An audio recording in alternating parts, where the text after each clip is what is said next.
অনেক কথা বলবার আছে আমার, তবে সবার আগে নিরঞ্জনের কথা বলতে হবে আমাকে। নিরঞ্জন আমার বন্ধুর নাম। আর কোনো নাম কি ছিল তার? আমি জানতাম না।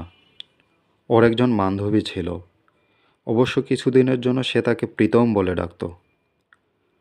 ওর বান্ধবীর নাম ছিল জয়লতা। নিরঞ্জন জয়লতা সম্পর্কে আমাকে কিছু বলেনি তেমন।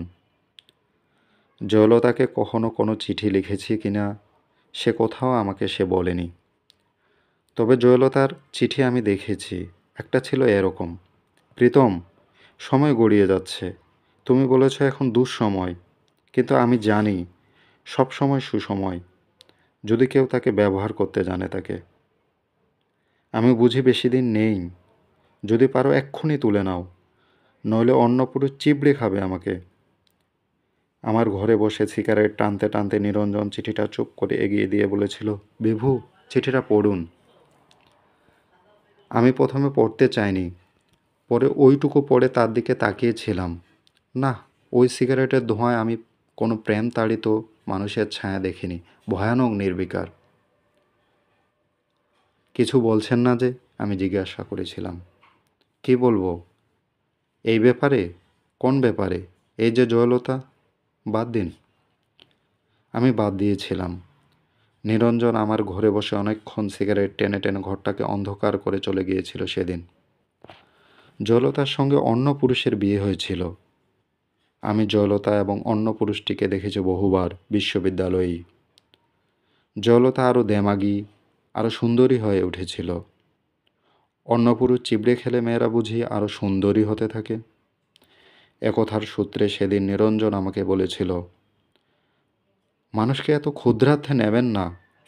মানুষ এত বড় যে আপনি যদি মানুষ শব্দটি একবার উচ্চারণ করেন, যদি অন্তর থেকে করেন উচ্চারণ, যদি বোঝেন এবং উচ্চারণ করেন মানুষ, তো আপনি কাঁদবেন।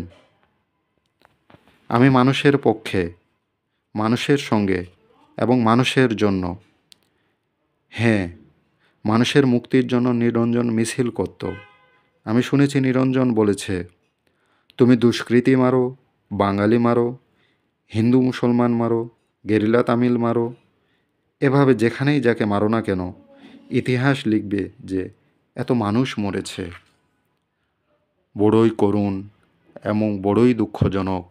শক্তির সপক্ষে তুমি যারই মৃত্যু উল্লেখ করো, উল্লাস করো না কেন, মনে রেখো মানুষ মরেছে। এই ভয়ঙ্কর সত্য কথা নিরঞ্জন বলেছিল। মিছিল হাত উঠিয়ে বলেছিল, এভাবে মানুষ মারা চলবে না, মানুষকে বাঁচতে দাও। নিরঞ্জন আমার বন্ধু। নিরঞ্জন বাঁচেনি। তার উদ্ধত হাতে লেগেছিল মানুষের হাতে বানানো বন্দুকের গুলি, বুকেও লেগেছিল, যেখান থেকে মানুষ শব্দটি বড় পবিত্রতায় বেরিয়ে আসতো। সে লাশ, আমার বন্ধু নিরঞ্জনের লাশ, আমি দেখেছি। রক্তাক্ত ছিন্ন ভিন্ন লাশ। মানুষ কাঁধে করে তাকে বয়ে এনেছিল সেদিন মানুষের কাছে। জলতা সে লাশ দেখেছিল কিনা সে প্রশ্ন উঠছে না।